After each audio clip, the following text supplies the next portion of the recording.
अगले दिन मानसी रसोई में बुआ और माँ के कामों में मदद कर रही होती है। तभी बुआ कहती हैं, भाभी आपसे कुछ कहूँ? आप नाराज तो नहीं होंगी ना? क्या हुआ? कोई परेशानी की बात है क्या? अरे नहीं भाभी, बस वो कल पूजा में ऋषभ की माँ को मानसी की सगाई और शादी के बारे में पता चला तो वो कितना परेशान थी। हाँ, परेशानी तो उनके चेहरे से साफ झलक रही थी, देखा था मैंने। भाभी, एक बार ऋषभ की मम्मी से मिल लेना आप। हाँ ठीक है, आज ही शाम को ही चलते हैं। एक हफ्ते ही रह गए हैं शादी में, फिर समय नहीं मिलेगा। शाम को बुआ और माँ जा ही रहे थे कि मानसी बोली, माँ मैं भी चलूँ? हाँ मानसी चलो। माँ आप बताइए, चलूँ आपके साथ? मानसी बेटा, बुआ ने कहा तो चलो। पर माँ आप, फिर मानसी चुप हो जाती है। माँ मानसी के पास आती है और कहती है, मुझसे ज़्यादा बुआ का तुम पर हक है। अगर उन्होंने कह दिया तो समझो मेरी भी इजाज़त है। अब चलो। सभी ऋषभ के घर जाते हैं। वहाँ ऋषभ की मम्मी सभी को देखकर पहले जैसे खुश नहीं होती हैं। उनका चेहरा देखकर मानसी को समझ आ जाता है कि हमारा आना उनको अच्छा नहीं लगा। सभी बातें कर रहे थे, तभी ऋषभ भी वहाँ आ जाता है और सभी से नमस्ते कहकर जाने लगता है। तभी मानसी की माँ ऋषभ से कहती हैं, रुको बेटा, थोड़ी देर बैठो हमारे साथ। हाँ ज़रूर आंटी। ऋषभ, अभी से तुमने और सूरज ने छुट्टी ले ली है, ये तो बहुत ही अच्छा किया। बुआ खुशी से कहती हैं ऋषभ से। ऋषभ की भाभी चाय ले आती हैं और टेबल पर रख देती हैं। अरे खाली चाय? ऋषभ की माँ कहती हैं, नमकीन क्यों नहीं लाई? मम्मी जी वो नमकीन खत्म हो गई है। ऋषभ, ज़रा यहीं पास की दुकान से नमकीन तो ले आओ, भाभी ने ऋषभ से कहा। ऋषभ जैसे ही उठता है, अरे रहने दो, हम कोई मेहमान नहीं हैं, घर के ही हैं। रहने दो बेटा, तुम बैठो, मानसी की माँ ने चाय का कप उठाते हुए कहा। फिर ऋषभ कहता है, आप सभी बातें करिए, कहकर वो अपने कमरे में चला जाता है। कुछ देर बाद दरवाजे की डोर बेल बजती है और ऋषभ की भाभी दरवाज़ा खोलती हैं। सामने अपनी माँ और छोटी बहन को देख भाभी खुश हो जाती हैं। अंदर आते ही ऋषभ की मम्मी भी उठकर भाभी की माँ को गले से लगा लेती हैं और भाभी की छोटी बहन से कहती हैं, जा, ऋषभ कमरे में है, मिला उससे। मानसी की तरफ फिर वो अपनी तिरछी नज़रों से उसे देखती हैं। फिर सभी साथ वहाँ बैठकर एक दूसरे से बातें करने लगते हैं। भाभी रसोई में चली जाती हैं और ऋषभ भी बाहर चला जाता है। थोड़ी देर बाद भाभी चाय लेकर आती हैं और उधर ऋषभ भी बाहर से आ जाता है। बाहर से ऋषभ थैले में कुछ लेकर आता है और वो थैला अपनी भाभी को थमा देता है और अपने कमरे में फिर चला जाता है। भाभी थैला लेकर रसोई में जाती हैं और ट्रे में नमकीन, बिस्किट और समोसे लाकर सबके सामने रख देती हैं। फिर ऋषभ की मम्मी समोसे की प्लेट उठाकर अपनी समधन से कहती हैं, अरे समधन जी, खाली चाय क्यों पी रही हैं? ये लीजिए, आप समोसे तो लीजिए। ऋषभ की माँ जैसे ही प्लेट रखती है वैसे ही भाभी की माँ उनके हाथों से प्लेट लेकर मानसी की माँ और बुआ और मानसी के आगे करते हुए कहती हैं, आप सब भी तो लीजिए। मानसी को साफ दिख रहा था कि उसके परिवार वालों का तिरस्कार ऋषभ की मम्मी कर रही हैं और सबसे ज़्यादा मानसी इस बात से हैरान हो जाती है कि ऋषभ भी बराबर अपनी मम्मी का साथ दे रहा था।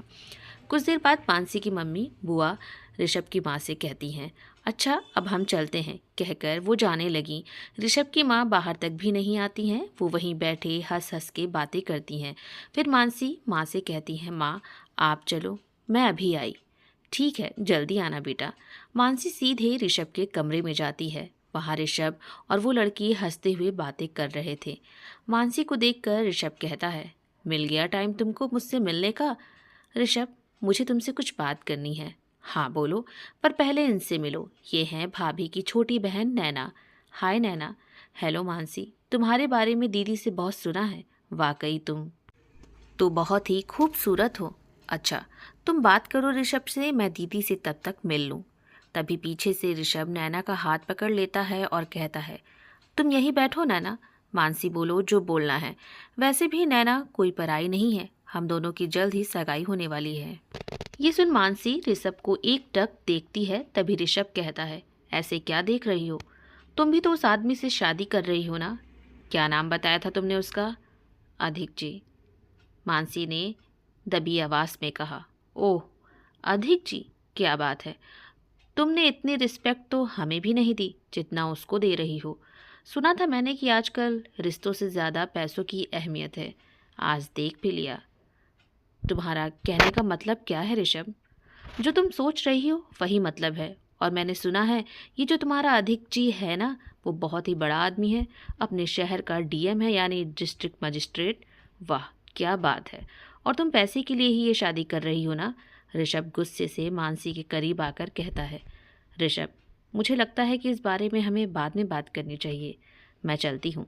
जैसे ही मानसी मुड़ी, ऋषभ उसके आगे आ जाता है और कहता है, क्यों? अभी क्यों नहीं? मुझे अभी बात करनी है। तुम इसीलिए मुझसे अब प्यार नहीं करती हो ना, क्योंकि तुम्हें अच्छा खासा पैसे वाला जो मिल गया है? धीरे धीरे ऋषभ अपने कदम बढ़ाते हुए कहता है, इसीलिए तुम मेरे प्यार को ठुकरा रही हो ना? मैंने देखा था कल तुम्हें उसकी बाहों में, तुम उसकी बाहों में जाने के लिए बेताब थी ना? ऋषभ, तमीज़ से बात करो, मानसी ने सख्त लहजे में कहा। तुम तमीज़ मुझे सिखाओगी? मुझे पता है तुम दोनों के बीच ज़रूर सब कुछ हो गया होगा, और पहल तुमने ही की होगी मानसी। उसे अपनी खूबसूरती का जाल फेंका होगा। मानसी खामोशी से बस ऋषभ की बातें सुने जा रही थी और रोए जा रही थी। ऋषभ ने जब मानसी को रोते हुए देखा तो ऋषभ और भी गुस्सा हो गया और बोला, यही मासूम सा चेहरा तुमने कल उसके सामने बनाया हुआ था ना? पर अब मैं तुम्हारी सारी चाल समझ गया हूँ। ऋषभ ने सारी हदें पार कर दी। वो मानसी से ऊंची ऊंची आवाज़ में बात करने लगा। उसकी आवाज़ बाहर तक जा रही थी। ऋषभ की माँ और बाकी सभी ने जब आवाज़ सुनी ऋषभ की तो सभी कमरे में आ गए। मानसी ने जैसे ही सबको देखा तो वो वहाँ से जाने लगी, पर ऋषभ ने उसके हाथ को ज़ोर से पकड़ते हुए कहा, बोलो मानसी, मैंने जो भी कहा सही कहा ना? ऋषभ, छोड़ो मेरा हाथ, मुझे लग रही है। ऋषभ ने हाथ और भी जोर से पकड़ लिया। नहीं, पहले जवाब दो मानसी, कि तुमने मेरे साथ आखिर ऐसा क्यों किया? तभी शिप्रा वहां आ जाती है और ऋषभ को इस तरह हाथ पकड़े देख मानसी का वो तुरंत ही ऋषभ का हाथ छुड़ाने लगती है और कहती है, छोड़ो ऋषभ, ये क्या कर रहे हो तुम? और आप सब ऋषभ को समझाने के बजाय चुपचाप खड़े बस तमाशा देख रहे हैं। चल मानसी यहाँ से। रुको शिप्रा, ऋषभ को उसके सवालों का जवाब तो दे दूं। मानसी रोते हुए कहती है, ऋषभ, इतना गुस्सा और इतना जहर मेरे लिए तुम्हारे दिल में कब से आ गया? तुमने तो मुझसे कभी प्यार ही नहीं किया। प्यार तो मैं तुमसे करती थी। तुम तो काजल से प्यार करते थे, उसी से शादी करना चाहते थे ना तुम? अगर तुम मुझसे प्यार करते तो ज़रूर सारी उम्र मैं तुम्हारा ही इंतज़ार करती ऋषभ। पर प्यार तो मेरी तरफ से था ना, तुम्हारी तरफ से नहीं। तो कैसे मैं तुम्हारा इंतज़ार करती? और अगर इन 4 सालों में तुम्हें मेरी कमी का एहसास हुआ और मुझसे प्यार हुआ तो तुमने मुझसे कहा क्यों नहीं? तुमने उस दिन मुझसे कहा था ना कि इन 4 सालों में मैं सही से हंसा भी नहीं। मेरी कमी तुम्हें महसूस हुई तो तभी सिप्रा से मेरा नंबर क्यों नहीं लिया तुमने? क्यों मुझे कोई फ़ोन तुमने नहीं किया? अभी तुमने सिप्रा से मेरा नंबर लिया ना, तो तब क्यों नहीं लिया? ऋषभ मानसी की बातें सुनकर खामोश हो गया।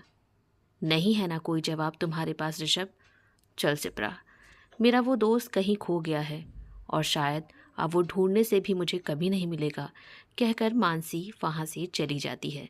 मानसी खुद को संभालते हुए घर आ जाती है। रात में खाने के बाद कमरे में सभी बातें कर रहे थे पर मानसी बहुत ही उदास सी रहती है। उदास चेहरा देख मानसी की माँ कहती है, मानसी क्या हुआ? तुम्हारा चेहरा क्यों उतरा हुआ है? कुछ नहीं माँ, बस सिर में बहुत दर्द है। अरे तो पहले क्यों नहीं बताया? तेरे सिर में तेल लगा देती हूँ और सिर दबा देती हूँ।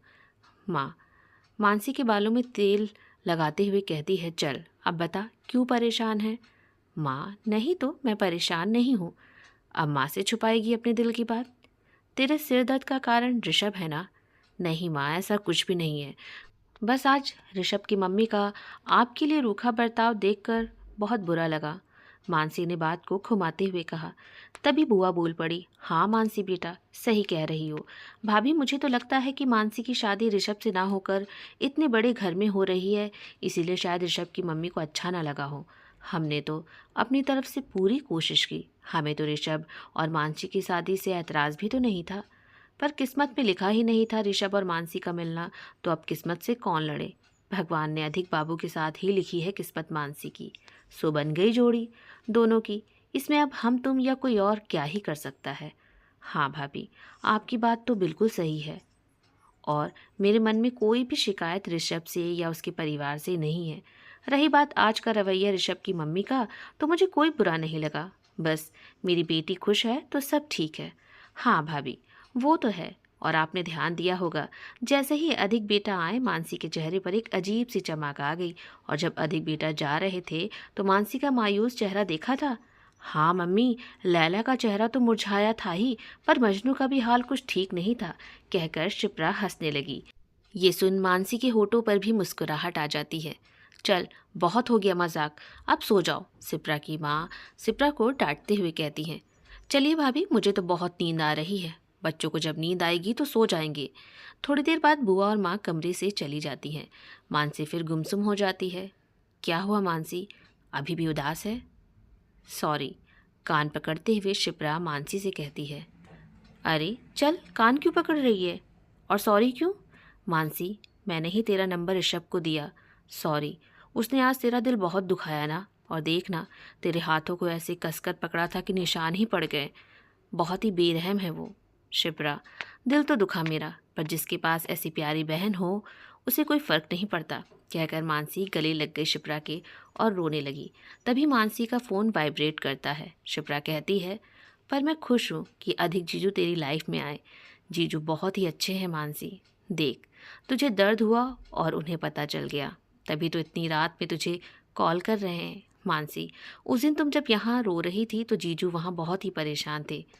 जिस हाथ से तुम्हारे हाथों को कस कर पकड़ा था, उन्हीं हाथों को चोट पहुँचा रहे थे वो, और एक ऋषभ है। बीच में ही रोकते हुए मानसी ने कहा, जाने देना, जो हो गया सो हो गया, मुझे अब और ऋषभ के बारे में बात नहीं करनी है। ठीक है, तो जीजू से ही बात कर ले, देख कब से कॉल किए जा रहे हैं। मानसी अधिक का कॉल रिसीव करती है। हेलो बोलने से पहले ही उधर अधिक जी बोलते हैं। मानसी, कब से तुमको कॉल कर रहा हूँ, पता है शाम से ही परेशान हूँ, आखिर मेरा कॉल का जवाब क्यों नहीं देती हो तुम? पता है कितनी परवाह हो रही थी तुम्हारी। तुम ठीक हो ना? हाँ अधिक जी, मैं बिल्कुल ठीक हूँ। आप सोए नहीं अभी तक? नींद तो तुमने मेरी चुरा ली है, तो भला कैसी नींद आएगी मुझे? अधिक की बातें सुनकर मानसी शर्मा जाती है। अधिक जी, आप जल्दी आ जाइए ना। मानसी, क्या हुआ? कुछ नहीं, बस आप आ जाइए जल्दी से। जो भी कहना है मानसी कह दो, अभी इसी वक्त। अधिक चीज़ ज़रूर कहूँगी, बस आप आ जाइए। हाँ मानसी, मैं जल्द से जल्द आने की कोशिश करता हूँ। जी, अब आप सो जाइए, मैं भी सोने जा रही हूँ। फिर फ़ोन कट जाता है। हाय, जीजू सामने है नहीं तो इतना शर्मा रही हो, अगर वो सामने आ जाएंगे तो तुम तो शर्म से डूब जाओगी जीजू की बाहों में, शिप्रा ने मानसी को छेड़ते हुए कहा। शिप्रा की बच्चे, रुक, तुझे अभी बताती हूँ। फिर दोनों तकिया लेकर आपस में लड़ने लगते हैं और थक कर लेट जाते हैं। फिर मानसी और शिप्रा हंसने लगते हैं। मानसी, बेसब्री से जीजू का इंतज़ार कर रही हो ना? हाँ शिप्रा, सच में अजीब सी हलचल है दिल में। अधिक जी की बस एक आवाज़ ही मेरी रूह को गुदगुदी कर जाती है। अधिक जी, न जाने कब मेरे इतने करीब आ गए शिप्रा, मुझे पता ही नहीं चला। जब से सगाई हुई है मैंने उन्हें कभी नज़र उठाकर देखा ही नहीं, और अब बस उन्हें जी भर के देखना चाहती हूँ। शिप्रा, बस अब अधिक जी का इंतज़ार है। चल अब सो जा, बहुत हो गई बातें, कहकर मानसी अधिक के ख्यालों में एक बार फिर से खो जाती है। घर में शिप्रा की शादी की तैयारियां जोरों शोरों में शुरू हो गई। धीरे धीरे एक एक करके मेहमान भी आना शुरू हो गए, पर मानसी की नज़र हर बार दरवाजे पर ही जाती है कि शायद अधिक जी आ रहे होंगे। अधिक का इंतज़ार वो बेसब्री से कर रही थी। शिप्रा भी मानसी को अधिक के नाम से छेड़ने का कोई मौका नहीं छोड़ती। दिन भर की शादी की तैयारियों और सबके साथ हंसी खुशी के पल के 2 दिन बीत जाते हैं। शाम को कुछ मेहमान और घर के सदस्य और ऋषभ की मम्मी और भाभी सभी वहाँ मौजूद थे। मानसी ने प्याजी रंग का अनारकली सूट पहना था। उसने अपने लंबे बालों को हाफ क्लेचर लगाकर अधखुला कर रखा था। मानसी बेहद खूबसूरत लग रही थी। मानसी सबको चाय दे रही होती है, तभी वहाँ बैठी शिप्रा की बुआ कहती हैं, मानसी बेटा, तुम्हारे चेहरे की चमक तो दिन ब दिन बढ़ती ही जा रही है। ऋषभ की माँ अपनी बहू से फुसफुसाकर कहती हैं, ये सब पैसे की चमक है। मानसी सुन लेती है पर कुछ नहीं कहती है। तभी सामने दरवाजे से अधिक और सूरज बात करते हुए आ रहे होते हैं। मानसी की नज़र अधिक पर पड़ती है। अधिक हाथों में लाल गुलाब के फूलों का गुलदस्ता लिए थे। मानसी की नज़र अधिक पर जैसे ही पड़ती है तो वो पलक झपकाना ही भूल जाती है। वो एकटक बस अधिक को ही देखे जा रही थी। पास में खड़ी शिप्रा उसे कोनी मारती है और कहती है, बस कर, जीजू को नज़र लग जाएगी। मानसी तुरंत अपनी नज़रें हटा लेती है और सबको चाय देने लगती है। उधर अधिक भी बातें करते वक्त एक नज़र मानसी को देखते हैं और अपनी नज़रें हटाकर सामने सोफे पर बैठे मानसी के पिताजी, फूफा जी और लोगों को बैठा देख उनसे नमस्ते करते हैं। अधिक को देखकर मानसी के पिताजी उठ जाते हैं और कहते हैं, अरे अधिक बेटा, आप बैठिए बैठिए। अधिक सामने रखी टेबल पर गुलाब के फूलों को रखकर सबके साथ वहीं सोफे पर बैठ जाते हैं और बातें करने लगते हैं। मानसी की बुआ मानसी के पास आती है और कहती है, आप सारे घर के कामों के लिए काम वाली रख ली है। सुबह का चाय नाश्ता, दोपहर का खाना और चाय, शाम की चाय और रात का खाना सब वही करेंगे। बाकी बेटा बस अपने पापा और फूफा जी के लिए चाय तुम ही बनाना, क्योंकि उनको तुम्हारे हाथ की चाय पसंद है। इसीलिए तुम ये चाय मत देना उन्हें, उनके लिए दूसरी चाय बना दो और अधिक बेटा के लिए कॉफ़ी। कहकर बुआ वहाँ से चली जाती हैं। तभी सिप्रा वहाँ आती है और मानसी को अधिक के नाम से छेड़ने लगती है। मैंने तो यही सुना था कि लड़के खूबसूरत लड़कियों को देखते हैं और उनकी खूबसूरती देखकर उनका मुंह खुला का खुला रहता है, पर आज पहली बार देखा है कि कोई लड़की लड़के को ऐसे घूर रही थी। क्या ज़माना आ गया है। चुप कर शिप्रा, जब देखो बस शरारत सूझती है तुझे। तो क्या करूं, सभी वहाँ थे और तू बस जीजू को ही घूरे जा रही थी। अच्छा ठीक है। मानसी जैसे ही चाय लेकर जाती है, सामने अधिक के साथ ऋषभ को बैठा देख चौंक जाती है। मानसी तुरंत वापस रसोई में आती है और अपने खुले बालों को लपेटकर जूड़ा बना लेती है। क्या हुआ मानसी, वापस क्यों आ गई? शिप्रा, ऋषभ भी बाहर है, उसके लिए भी चाय बना दूं, फिर जाती हूँ। इतना सब होने के बाद भी? मानसी कहती है, वो अपनी दोस्ती भूल गया है पर मैं नहीं। ठीक है, मैं कमरे में जा रही हूँ, तुम जल्दी आना। अरे कहीं नहीं जाना, बस मेरे पीछे आ। लेकिन क्यों? कह दिया ना, बस मेरे साथ रह। बाकी कोई काम की नहीं कह रही हूँ तुझसे, बस मेरे साथ चल। मानसी ट्रे लेकर आ गई। मानसी पापा और फूफा को चाय देती है और कहती है, पापा और फूफा जी, ये आपकी कम चीनी वाली चाय। ऋषभ, ये तुम्हारी चाय। और अधिक से बहुत धीरे से मानसी कहती है, अधिक जी, आपकी कॉफ़ी। अधिक को कॉफ़ी देते वक्त मानसी नजरें झुका लेती है। अधिक भी मानसी से कॉफ़ी का मग ले लेते हैं। इसी बीच ऋषभ मानसी को गुस्से में घूरता है और उठकर जाने लगता है। तभी मानसी के पापा कहते हैं, अरे ऋषभ बेटा, चाय तो पी लो। नहीं अंकल, चाय मैंने छोड़ दी है। चल सूरज, छत पर टेंट लगवाना है ना, चल वो देख लेते हैं चलकर, और साउंड की सेटिंग भी तो देखनी है। रुक जा ऋषभ, बस बैठ, चाय पी ले फिर चलते हैं, और जीजू भी चलेंगे साथ में। पापा और फूफा उठकर वहाँ से बाहर चले जाते हैं। मानसी भी वहाँ से जैसे ही मुड़ती है, ऋषभ कहता है, ये चाय भी लेती जाओ। तभी सूरज कहता है, क्या हुआ है तुझे? तुझे तो चाय बहुत ही पसंद है ना, खासकर मलाई वाली चाय। ऋषभ नाराजगी से कहता है, कभी कभी वक्त के साथ अपनी पसंद की चीज़ बदलनी पड़ती है सूरज, क्योंकि कुछ पसंद ऐसी रहती है जिसे वक्त रहते अगर ना बदला जाए तो वो ज़िंदगी में खुशी नहीं, दुख का कारण बनकर रह जाती है। इतना कहकर ऋषभ मानसी से नजरें हटा लेता है। मानसी चुपचाप वहाँ से रसोई में आ जाती है। शिप्राधिक से कहती है, जीजू आप कॉफ़ी पीजिए और सूरज के साथ छत पर जाइए, मैं भी वहीं आती हूँ। कहकर शिप्रा भी मानसी के पीछे पीछे आ जाती है रसोई में। कुछ देर बाद पीछे से अधिक भी रसोई में आ जाते हैं। अरे आप क्यों ये लाए, वही मग रख देते ना। मुझे तुमसे मिलना था मानसी, ये तुम्हारे लिए। अधिक गुलाब के फूलों का गुलदस्ता मानसी के सामने करके कहते हैं, वहाँ सब थे तो तुम्हें नहीं दिया। मानसी गुलाब अपने हाथों में ले लेती है और फिर अधिक मानसी के करीब जाकर उसके बालों में लगा क्लेचर निकालते हुए कहते हैं, मानसी तुम खुले बालों में बेहद खूबसूरत लगती हो। मानसी का चेहरा शर्म से सुर्ख लाल हो जाता है। कहकर अधिक सूरज के साथ छत पर चले जाते हैं और फिर वो कमरे में आ जाती हैं। वहाँ माँ और बुआ चूड़ियाँ पहनकर देखती हैं। एक चूड़ी का डब्बा उनके साइज़ का नहीं था। माँ मानसी से कहती हैं, बेटा ये चूड़ी तो ना मुझे आ रही है ना तेरी बुआ को आ रही है, ज़रा तू पहन के देख तो, तुझे आ रही है। मानसी चूड़ी पहनती है और उसे चूड़ी आ जाती है। बेटा ये चूड़ी तुझे आ गई, तुम रख लो, बाद में काम आएगी। मानसी को चूड़ियाँ बहुत पसंद आती है, इसीलिए वो उन चूड़ियों को उतारती नहीं है, पहने ही रहती है।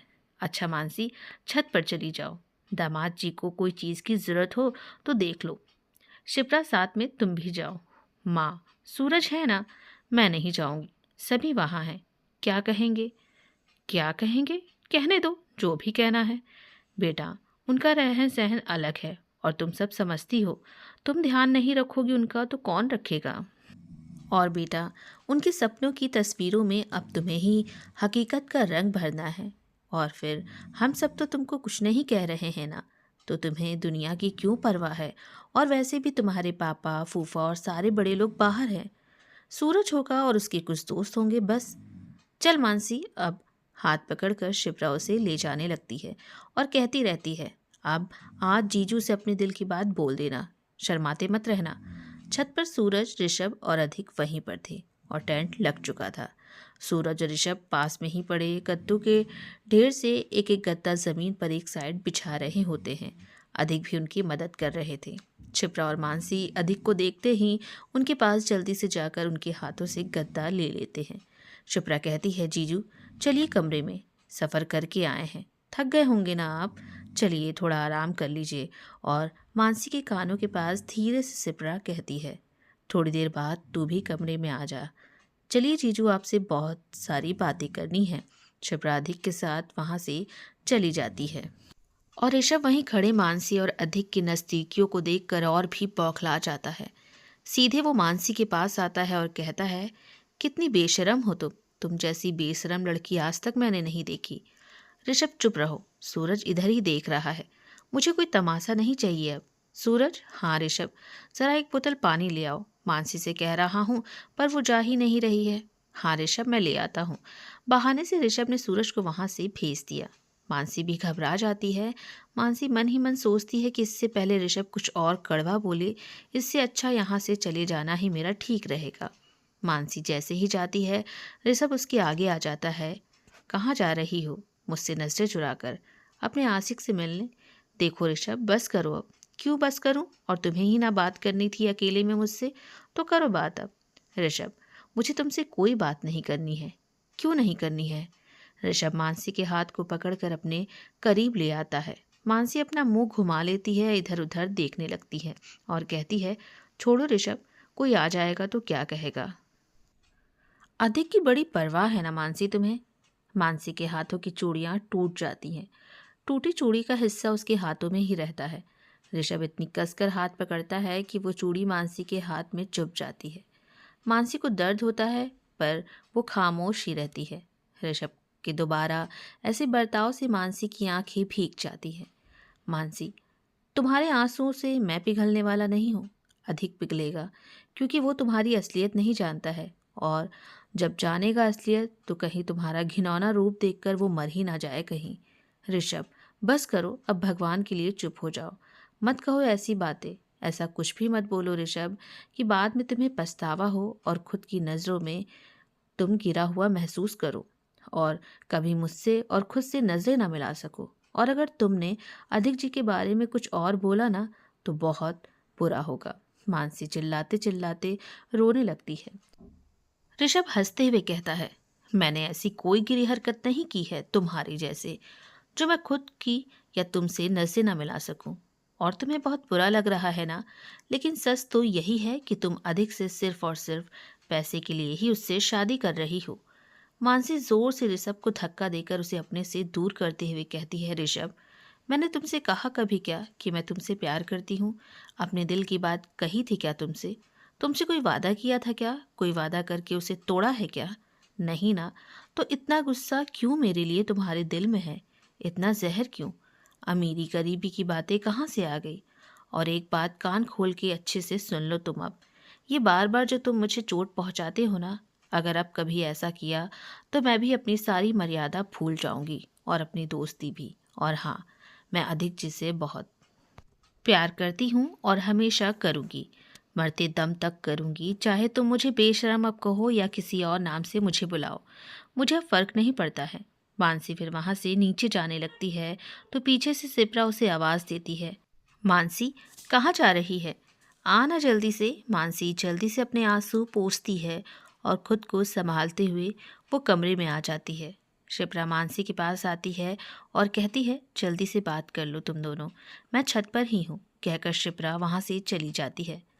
मानसी का उतरा हुआ चेहरा देखकर अधिक समझ जाते हैं कि ज़रूर ऋषभ से कोई बात हुई है। मानसी, यहाँ आओ मेरे पास। मानसी अधिक के पास जाती है। मानसी के हाथ से खून बहता देख अधिक हाथ को पकड़ते हुए कहते हैं, ये खून? तुम्हारे हाथ में चोट कैसे लगी? जी, वो पता नहीं, शायद चूड़ी टूटने से लगी होगी। लड़खड़ाते हुए शब्दों से मानसी बोली। अधिक जी, मैं आपसे बाद में बात करूं? आपको किसी चीज़ की ज़रूरत तो नहीं? जा रही हो? अधिक ने उदास लफ्ज़ों में कहा। मानसी बस खामोश ही रही। ठीक है, जाओ। किसी चीज़ की अगर मुझे ज़रूरत होगी तो मैं सूरज से कह दूंगा। फिर मानसी वहाँ से आने लगती है। कमरे के बाहर आते ही उसके कदम रुक जाते हैं और फिर वो वापस कमरे में जाती है। वहीं अधिक अपने बैग से कपड़े निकाल रहे थे। मानसी अधिक को पीछे से अपने दोनों हाथों से पकड़ लेती है। मानसी के हाथ अधिक के सीने पर थे। अधिक ने मानसी के हाथों को अपने हाथ में ले लिया। क्या हुआ मानसी? परेशान क्यों हो? पर मानसी चुप थी। अभी भी कुछ नहीं बोलोगी? यूं ही खामोश रहोगी? अधिक ने मानसी को एक तरफ खींचकर अपने सामने कर लिया और दोनों हाथों में उसका चेहरा भर लिया और कहा, मानसी, अब अपनी ये खामोशी तोड़ दो। चुप मत रहो, अब और इंतज़ार नहीं होता है। अगर अब भी तुम नहीं बोल पाई तो शायद अब मैं मर ही जाऊंगा। मानसी फौरन अधिक के मुंह पर अपना हाथ रख देती है। अधिक जी, ये कैसी बातें कर रहे हैं? आपके सिवा। मानसी फिर से चुप हो गई। मानसी की आंखें नम हो गई और गला भर आया। अधिक मानसी के माथे को चूम लेते हैं और मानसी के आंसुओं को पोंछते हुए कहते हैं, बस, अब बहुत रो लिया, अब और नहीं। वहीं मानसी अपनी आंखें बंद कर लेती है। अधिक मानसी को अपने सीने से लगा लेते हैं। मानसी अपने आप को अधिक के सीने में खुद को छुपा लेती है और धीरे से कहती है, मैं आपसे बहुत प्यार करती हूँ अधिक जी। आई लव यू अधिक जी। अधिक जी, मैं आपके पास आपके साथ हमेशा रहूँगी। बड़ी मुश्किलों से पाया है तुम्हें मानसी मैंने। अब तुम्हें कभी दूर नहीं जाने दूंगा। वो दोनों एक दूसरे के बेहद करीब थे। एक दूसरे के दिल की धड़कन भी सुन सकते थे। दोनों की धड़कनें एक जैसी ही थी। तभी शिप्रा दरवाजे पर खड़ी कहती है, जीजू, सारे दिल की बात आज ही आप दोनों कर लोगे क्या? मानसी अधिक से दूर हो जाती है। मानसी, चलो छत पर, सभी छत पर आने वाले हैं। मानसी शर्माते हुए वहां से चली आती है छत पर और वहीं बैठ जाती है। अधिक भी मानसी के पीछे आ जाते हैं और वहीं थोड़ी दूर पर उसके सामने बैठ जाते हैं। दोनों की आंखों से आंखें टकराई और मानसी ने तुरंत अपनी पलकें झुका ली। अधिक भी अपने आप ही मुस्कुरा दिए। शिप्रा को शरारत सूझी। उसने गाना लगा दिया, हमको हमी से चुरा लो, दिल में कहीं तुम छुपा लो, हम अकेले खो ना जाए, दूर तुमसे हो ना जाए, पास आओ गले से लगा लो। गाना बजते ही दोनों खो से गए। अधिक मानसी को प्यार से देखे जा रहे थे। शिप्रा फिर गाने को बंद कर देती है। गाना बंद होते ही दोनों होश में आते हैं। कुछ देर बाद अधिक उठते हैं, गाने को आगे बढ़ाकर फिर से चालू कर देते हैं।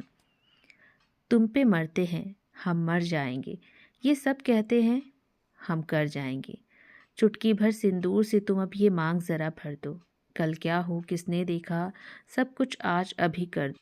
हो ना हो सब राजी, दिल राजी रब राजी, पास आओ गले से लगा लो। अधिक मानसी को बस देखे जा रहे थे।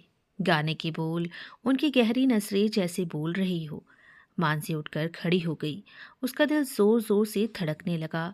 वो बेताब हो गई अधिक के पास जाने के लिए। मानसी ने कभी नहीं सोचा था कि अधिक इतना प्यार करेंगे उससे। वो भी अधिक से बेइंतहा प्यार करने लगी। अधिक और मानसी की मोहब्बतें अब परवान चढ़ने लगी हैं। कुछ देर में सभी लोग छत पर आ जाते हैं। सभी वहीं बैठे बातें करते हैं। मानसी भी सभी के साथ वहीं बैठ जाती है और अधिक भी। सबकी हंसी ठिठोली चल रही थी। सभी के चेहरे पर खुशी साफ झलक रही थी। सभी ने मिलकर खूब मस्ती की और फिर रात में सभी ने छत पर ही मिलकर खाना खाया और फिर सब सोने चले गए। कुछ लोग छत पर सोई, कुछ लोग हॉल में। मानसी भी अपने कमरे में आ गई और अधिक भी बिस्तर पर आकर लेट गए। मानसी बार बार करवटें बदल रही थी। अधिक का भी यही हाल था। बस दोनों करवटें बदल रहे थे और एक दूसरे को याद कर अपने आप में ही मुस्कुरा रहे थे। पर सही मायने में दोनों की नींद आंखों से गायब थी। प्यार के इजहार ने अधिक को मानसी के लिए और भी बेचैन कर दिया और इधर मानसी का हाल भी कुछ अधिक जैसा ही था। जल्द ही वो दोनों एक दूसरे को फिर से देखना चाहते थे, एक दूसरे के करीब आना चाहते थे। गर्मियों की छोटी रात भी उन दोनों को बहुत बड़ी लग रही थी। आखिर दोनों देर रात बाद सो गए। अगली सुबह मानसी उठती है नहाने के लिए। वो कपड़े बैग से निकालती है। वो इसी उलझन में थी कि वो क्या पहने। मानसी खुद से बड़बड़ाए जा रही थी, ये वाला पहनूं या ये वाला, इसका रंग थोड़ा डार्क है पर इसका रंग तो बहुत ही हल्का है। वहीं बैठे शिप्रा मानसी को बस देखे जा रही थी। तभी मानसी की नज़र शिप्रा पर पड़ती है। क्या ऐसे देख रही है? यहाँ मैं इतना परेशान हूँ और तू मुझे बस इस तरह से देखकर मेरी उलझनों को और बढ़ा रही है। शादी मेरी है, परेशान मुझे होना चाहिए, पर तेरी उलझनें हैं कि उलझती सुलझती रहती है। वही देख रही हूँ, ये कमरे की तुमने क्या हालत बना दी है। हर जगह कपड़े बिखरे हैं। क्या दिक्कत है बताएगी? क्या ढूंढ रही है? पहनूं क्या, बस यही समझ में नहीं आ रहा है। अभी तक तो तू कपड़े को लेकर कभी कंफ्यूज नहीं थी और आज प्यार का रंग चढ़ते ही कंफ्यूज हो गई। अब बात और है ना शिप्रा, पहले कैसी भी रहूं इतना कभी सोचा ही नहीं, पर आज। फिर मानसी चुप हो जाती है और धीरे से मुस्कुराती है। शिप्रा तकिया मानसी के मुंह पर मारती है और कहती है, मैडम अपने ख्यालों से बाहर आओ, जल्दी से नहा कर आओ, वरना तुम इसी उलझन में रहोगी कि क्या पहनूं और उधर जीजू भी आ जाएंगे और फिर ऐसे ही भूत बनी रहना। मानसी जल्दी से नहा कर आती है और ड्रेसिंग टेबल के सामने बैठकर ड्रायर से अपने बालों को सुखाने लगती है। बालों को सुखाते वक्त आईने में जब वो खुद को देखती है तो अधिक का चेहरा और उनकी बातें उसे याद आने लगती है। मानसी के होठों पर मुस्कुराहट आ जाती है। मानसी मन में कहती है, यह एहसास कितना खूबसूरत है। कभी सोचा ही नहीं था कि मुझ पर अधिक जी के प्यार का रंग चढ़ेगा। ये सपना है या सच? सच में मैं अधिक जी से इतना प्यार करने लगूंगी और कभी उनसे अपने दिल की बात कहूंगी भी। ये तो कभी सोचा ही नहीं था मैंने। मानसी अपने ही ख्यालों में गुम थी। शिप्रा मानसी के पास आकर उसे पीछे से गले से लगा लेती है और आईने में देखते हुए मानसी से कहती है, मानसी मैं तेरे लिए बहुत ही खुश हूँ। आखिर मानसी तुमने अपने प्यार का इजहार जीजू से कर ही दिया। जीजू के चेहरे की कल खुशी देखी थी मैंने, कितने खुश थे जीजू और तू भी। दोनों के प्यार को किसी की भी नज़र ना लगे। तुम दोनों एक दिल एक जान हो। जिसके पास तेरी जैसी बहन हो उसकी ज़िंदगी में खुशी तो आनी ही है। शिप्रा मैं बहुत किस्मत वाली हूँ कि तुम जैसी इतनी अच्छी बहन मुझे मिली, जो मेरी बहन के साथ साथ एक बहुत ही अच्छी दोस्त भी है मेरी। आज अगर मैं खुश हूँ तो तेरी वजह से। अधिक जी के प्यार का जो एहसास मुझे हुआ है वो तेरी वजह से, वरना मैं तो कहीं खो सी गई थी, खुद को भूल गई थी। सांसें तो चल रही थी पर बेवजह। अब मुझे जीने की वजह मिल गई। कहते कहते मानसी की आंख भर आई। वो तो है, मैं हूँ ही खास, बस तुझे ही मेरी कदर नहीं। वैसे मानसी कल हल्दी है, परसों शादी, ये पल बार बार नहीं आते। अधिक के साथ हर पल को खास बना ले, जी ले हर पल को। मानसी ने प्यार से सिप्रा को एक चपत लगाई और कहा, तू भी ना बहुत शैतान है। कहकर दोनों हंसने लगे। मानसी को भी अब बेसब्री से शादी के दिन का इंतज़ार है। आखिर उसे अधिक के लिए तैयार भी तो होना है। मानसी की नज़र घड़ी पर जाती है। 10 बज गए शिप्रा, अधिक जी के लिए कॉफ़ी नहीं बनाई मैंने आज। वो भी क्या सोच रहे होंगे, कहकर वो रसोई में आ जाती है और कॉफ़ी बनाने लगती है। मानसी कॉफ़ी बनाते समय खुद से ही कहती है, इतना ख्यालों में खो गई कि ये भी याद नहीं आया कि अधिक जी के लिए कॉफ़ी बनानी है। आज माँ ने भी याद नहीं दिलाया। अधिक जी न जाने क्या सबके बारे में सोच रहे होंगे कि सुबह की कॉफ़ी भी किसी ने नहीं पूछी। मानसी जल्दी से कॉफ़ी बनाकर वो ऊपर कमरे में जाने लगती है। नीचे आते हुए सूरज से मानसी कहती है, अधिक जी कमरे में है ना? मानसी दीदी आज जीजू अभी तक सो रहे हैं। सो रहे हैं? पर अधिक जी तो जल्दी उठ जाते हैं, उनकी तबीयत तो ठीक है ना? मानसी अपने कदमों को तेजी से बढ़ाते हुए कमरे में दाखिल होती है। सामने अधिक बिस्तर पर सो रहे होते हैं। मानसी जल्दी से कॉफ़ी का मग पास में ही रखी टेबल पर रखकर अधिक के पास बिस्तर पर ही बैठ जाती है। वो जल्दी से अधिक के माथे को छूती है। वैसे ही अधिक की आंख खुल जाती है। मानसी आप ठीक है ना? सुबह के 10 बज चुके हैं, आप अभी तक सो रहे हैं। कोई दिक्कत है क्या आपको? आपकी तबीयत तो ठीक है ना? सुबह के 10 बज गए? हैरानी से अधिक ने कहा। हाँ वही तो। एक बार फिर मानसी अधिक के माथे को छू कर कहती है, वैसे बुखार तो नहीं लग रहा है? अरे मानसी ठीक हूँ मैं बिल्कुल, कुछ नहीं हुआ है, बस देर रात में सोया तो सुबह जल्दी आँख नहीं खुली। अधिक उठकर बैठ जाते हैं और कहते हैं, आजकल तुमने ही रातों की नींद मेरी चुरा कर रखी है। बार बार ख्यालों में आती हो और मुझे सताती हो। अब देखो मेरे सीने पर हाथ रखकर तुम्हारे इतने पास से मेरी धड़कनें कितनी तेज़ हो गई हैं। अधिक मुस्कुराए और कॉफ़ी का मग उठा लिया। ये सुनते ही मानसी को एहसास होता है कि वो अधिक के बहुत ही करीब है। वो फौरन उठ खड़ी हुई और कहने लगी, जी मैं अब चलती हूँ। मानसी जैसे ही मुड़ी, उसका दुपट्टा जैसे अधिक ने पकड़ लिया हो। मानसी के दिल में अजीब सी हलचल होती है। वो कहती है, अधिक जी, मेरा दुपट्टा छोड़िए, पीछे मुड़कर तो देख लो कि दुपट्टा मैंने पकड़ा भी है या नहीं। मानसी पीछे मुड़कर देखती है तो अधिक कॉफ़ी टेबल पर रखकर दोनों हाथ ऊपर कर देते हैं। फिर मानसी अपनी नज़रें दुपट्टे की तरफ करती है, जो कि अधिक के उठकर बैठने से उसका दुपट्टा थोड़ा नीचे दब जाता है। मानसी जैसे ही झुककर अपने दुपट्टे को खींचती है, अधिक मानसी की कलाई पकड़ लेते हैं और अपनी तरफ खींच लेते हैं। मानसी खुद को संभाल नहीं पाती है, उनके सीने से टकरा जाती है। अधिक मानसी को अपने और भी करीब लाकर मानसी के कानों में अधिक कहते हैं, अब वक्त हमें करीब लाने की साजिशें कर रही है, तो हम क्या करें। अधिक बहुत ही प्यार भरी नज़रों से मानसी को देखे जा रहे थे। मानसी अधिक से नज़रें मिलाती फिर हटा देती। शर्म से मानसी का चेहरा लाल हो चुका था। मानसी की तेज सांसें अधिक को मदहोश कर रही थीं। अधिक ने अपने आप को संभालने की कोशिश की। खुद पर उन्होंने संयम रखते हुए मानसी के चेहरे पर पड़े बालों को हटाते हुए धीरे से कहा, मानसी, अगर तुम ऐसे ही मेरे करीब रही तो ज़रूर मुझसे कोई खता हो जाएगी। मानसी घबरा कर फ़ौरन अधिक से दूर हट जाती है। जी, आप जल्दी से फ्रेश हो जाइए और नाश्ता कर लीजिए। मैं फिर दोबारा आपके लिए कॉफ़ी बना दूंगी। अब मैं जाऊं? पलकें झुकाकर मानसी कहती है। सुनो मानसी। जी। मानसी, कल हल्दी है, परसों शादी।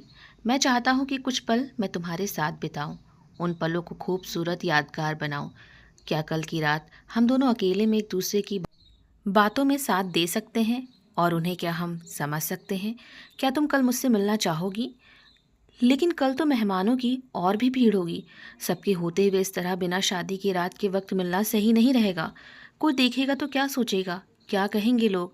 नहीं नहीं, ये मुश्किल है अधिक जी। मानसी घबराते हुए बोली। मानसी, सिप्रा से मैंने बात की है, उसने कहा है कि सब मैं देख लूँगी, पर मैंने सोचा एक बार तुमसे बात कर लूँ। कहीं तुम मुझे गलत ना समझो, तुम्हें बुरा ना लगे। मानसी, तुम मुझे गलत मत समझना, बस तुम्हारे साथ कुछ वक्त बिताना है। पता नहीं फिर ये पल वापस आए भी या नहीं। और जब से तुमने प्यार का इजहार किया है, तब से मैं 7वें आसमान पर हूँ। अब खुद दिल रोक ही नहीं पा रहा है। मेरे दिल में जो भी है सब तुमसे अपने आप ही निकलने जा रहे हैं। मानसी अधिक की बातें सुनते ही मन में बड़बड़ाने लगती है। अच्छा शिप्रा की बच्ची, इसीलिए उस समय मुझसे कह रही थी, पल को जी लो अच्छे से। क्या हुआ मानसी, क्या सोच रही हो? मेरी बातों से तुम नाराज़ हो गई? जी कुछ नहीं, ऐसी कोई बात नहीं है। मानसी ने अधिक की तरफ जब देखा तो उदास चेहरा देख उसके मुंह से खुद ही निकल गया। जी मैं कोशिश करूंगी, और आप जल्दी से फ्रेश हो जाइए, नाश्ता कर लीजिए, फिर बात करती हूँ। मानसी कमरे में आ गई और खुद से ही बातें करने लगी। क्या ज़रूरत थी कहने की कि कोशिश करूंगी आने का? सीधा बोल सकती थी ना कि अधिक जी, मैं भी आपके साथ उन खूबसूरत पलों को जीना चाहती हूँ। सोते वक्त अधिक जी का चेहरा, जागते वक्त अधिक जी का चेहरा। दूर रहो तो अधिक जी के पास जाने का मन, और पास रहो तो खुशी के साथ घबराहट। ये कैसी उलझन है? अधिक जी के एहसास से जिंदगी बहुत ही खूबसूरत लग रही है, और अब ये घबराहट क्यों, हिचकिचाहट कैसी? उधर अधिक भी मानसी के जैसे ही सोच में पड़े थे कि अब जब सब कुछ ठीक है तो फिर सुकून के साथ ये घबराहट कैसी। तभी वहाँ बुआ आ जाती हैं। बुआ मानसी से कहती हैं, मानसी बेटा, कुछ देर में ही हम बाजार जाएंगे। शिप्रा के कुछ गहने और थोड़ा बहुत सामान है तो वो लेना है। बाकी तो सारी तैयारियां हो गई हैं। तुमको कोई चीज़ की ज़रूरत है तो बता दो, या तुम हमारे साथ चलो, जो लेना होगा ले लेना। आप हो? हाँ ये बुआ, मेरे पास सब है। बाकी आपको मेरी मदद चाहिए तो चलूँ आपके साथ?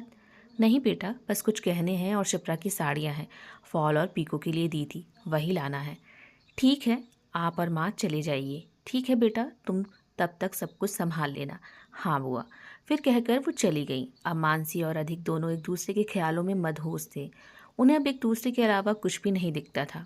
भीड़ में भी मानसी को चुपके से अपनी गहरी प्यार भरी बोलती नज़रों से देखना, और मानसी का शर्माकर पलकें झुका लेना, धीरे से दोनों का मुस्कुराना, दोनों को एक दूसरे के पास जाने का मौका तलाशना, ये दोनों ही अपने प्यार की हसीन दुनिया में